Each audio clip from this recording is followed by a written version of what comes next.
नमस्कार दोस्तों, आपका फिर से स्वागत है अपने YouTube चैनल एस्ट्रोलॉजर इंद्रशेखर में। आज हम माघ मात्यम कथा का 8वां अध्याय शुरू करेंगे। बोल विष्णु भगवान की जय, बोल सरस्वती माता की जय। यमदूत बोला, हे सौम्य, तुमने अच्छा प्रश्न पूछा। तुम इस समय पाप रहित हो।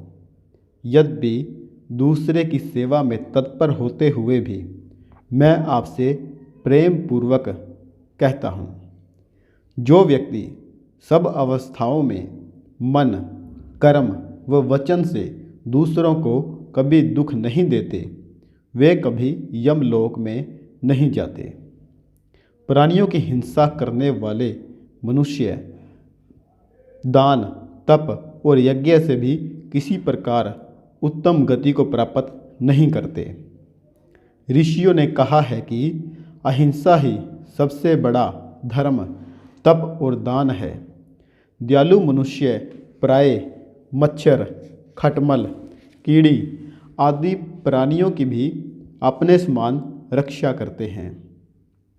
ऐसे सद्पुरुष जलते हुए अंगारे से व्याप्त दुर्गम पथ को और प्रेतों की तरंग वाली यम यातना को नहीं देखते।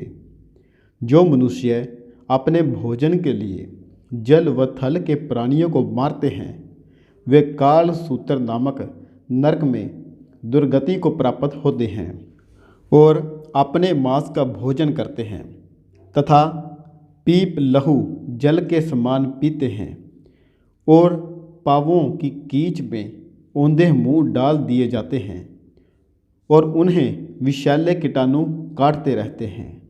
अंधेरे में एक दूसरे के घातक हो परस्पर खाते हैं और घोर शब्द करते हुए एक कल्प तक वहीं रहते हैं। हे वैश्य, फिर नरक से निकलकर बहुत दिनों तक स्थावर योनि को भोग वे क्रूर सैकड़ों योनियों में जाते हैं। हिंसक व्यक्ति जन्मांध, दरिद्र और अंगहीन जन्म को पाते हैं। इसलिए हे वैश्य, दोनों लोकों में सुख चाहने वाले मनुष्यों को मन, कर्म व वचन से दूसरे से द्रोह नहीं करना चाहिए, क्योंकि हिंसक लोगों को दोनों लोक में सुख नहीं मिलता। जो किसी प्राणी की हत्या नहीं करते, उनको कहीं डर नहीं रहता। जिस तरह सीधी और टेढ़ी बहने वाली नदियाँ समुद्र में मिल जाती हैं, उसी प्रकार से सभी धर्म दृढ़ रूप से अहिंसा में विश्वास रख प्रवेश करते हैं। हे वैश्य श्रेष्ठ, जिसने प्राणियों को अभय मंत्र दिया, वह सब तीर्थ में नहा चुका और सब यज्ञों में उसने शिक्षा पाई। हे वैश्य, जो अपने वर्ण अनुसार शास्त्रोक्त धर्म का पालन करते हैं, वे यमलोक में नहीं जाते। ब्रह्मचारी, गृहस्थ, वानप्रस्थ तथा यति सभी अपने अपने धर्म में विलीन होकर स्वर्ग में निवास करते हैं। जो इष्ट पूर्ति, जलाशय आदि बनवाते हैं, 5 यज्ञ करते हैं तथा सदैव दया करते हैं, वे यमलोक में नहीं जाते। जो ब्रह्मचारी हैं, वेद पाठी हैं और नित्य अग्निहोत्र करते हैं, वे स्वर्गवासी होते हैं। दीन वचन ना बोलने वाले शूरवीर, जो शत्रुओं से लड़ाई में मरते हैं, प्राय उनका पथ सूर्यलोक होता है।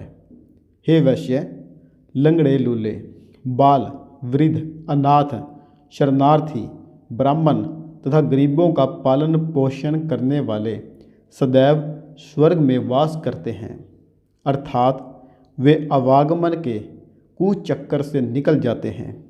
कीचड़ में पड़ी गाय को तथा ऋषि ब्राह्मण का कल्याण करने वाले, गाय को चारा देकर सेवा करने वाले, बैल की पीठ पर नाच चढ़ने वाले स्वर्गवासी होते हैं।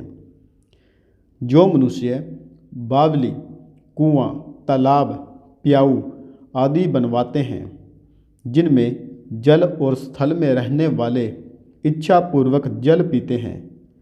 इससे उनका निज धर्म बढ़ता है और वे बिना यमलोक देखे सदैव स्वर्ग को प्राप्त होते हैं। जो व्यक्ति पीपल, नीम, बरगद, कैथ तथा बिल का एक एक, आंवले के 3 तथा आम के 5 पेड़ लगाते हैं, उनको भी नरक नहीं मिलता। 5 वृक्ष से 10 कोठे के घर अच्छे नहीं, क्योंकि पत्ते, फूल, फल और मूल से पितरों का भली भांति तर्पण करते हैं। मार्ग में घनी छाया वाले लगाए हुए वृक्ष अग्निहोत्र, स्त्री तथा पुत्र में भी विशेष फल देने वाले होते हैं। जो मनुष्य पेड़ लगाता है वह दानी तथा सदैव आनंद करने वाला होता है। अच्छी छाया वाले फल तथा फूलों से पूर्ण मार्ग में लगाए हुए पेड़ों को जो मूर्ख काटते हैं, प्राय उनका नरक में वास होता है। हे वैश्य, जिस घर में तुलसी का वन होता है वह घर तीर्थ के समान होता है। वहाँ यमदूत निवास नहीं कर सकते।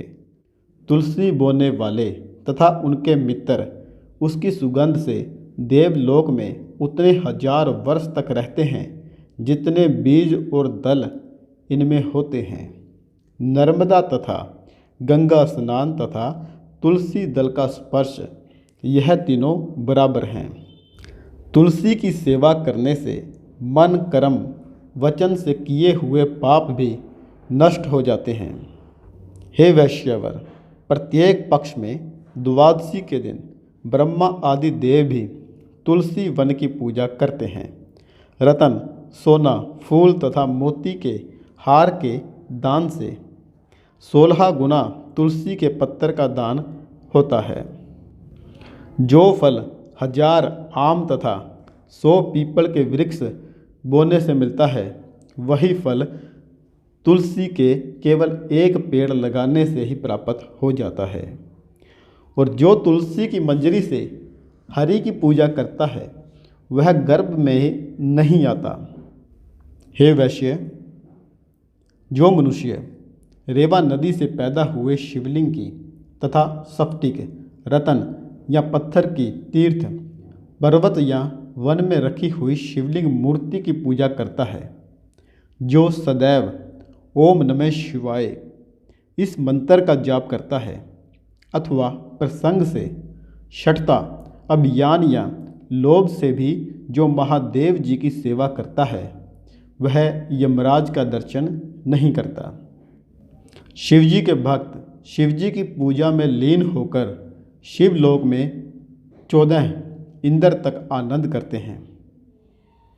हे वैश्य, शिव पूजन के तुल्य पुण्य वाला, सब पापों को नष्ट कर निर्मल कीर्ति प्रदान करने वाला 3 लोक में कोई दूसरा कर्म नहीं है। जो तृण, काठ या पत्थर का ब्रह्मा, विष्णु अथवा महादेव का मंदिर या मठ बनवाते हैं, वे मनुष्य इन देवताओं के लोक में बहुत समय तक वास करते हैं। हे वैश्य, जो पुरुष धर्मशाला, गौशाला, सन्यासियों, ब्राह्मणों के लिए घर तथा गरीब दुखियों के लिए कुटी बनवाते हैं, वे लोग सदैव इंद्र के भवन में वास करते हैं। जो इनको तोड़ता है वह अवश्य घोर नरक में जाता है। जो मनुष्य देवता, ब्राह्मण तथा सन्यासी के मठ, धन अथवा घर पर अधिकार कर लेता है, वह सब धर्मों से बहिष्कृत होता है। उसका पूर्ण परिवार नरक भोगता है। मठाधीशों का अन्न आदि अभोज्य है, इससे 21 नरक मिलते हैं। इसका सेवन करने पर चांद्रायन व्रत करें तथा मठाधारी को स्पर्श करके वस्त्र सहित जल में गोता लगाएं। ब्रह्मा, विष्णु तथा शिव की पूजा के लिए जो बगीचा लगाते हैं, वे प्राय देवलोक में वास करते हैं। जो मनुष्य सदैव माता पिता, देवता या अतिथियों का सत्कार करते हैं वे प्रजापति के उत्तम लोक को जाते हैं। दोस्तों 8वां अध्याय अब हम समाप्त करते हैं। दोस्तों वीडियो को लास्ट तक देखने के लिए आपका बहुत बहुत धन्यवाद।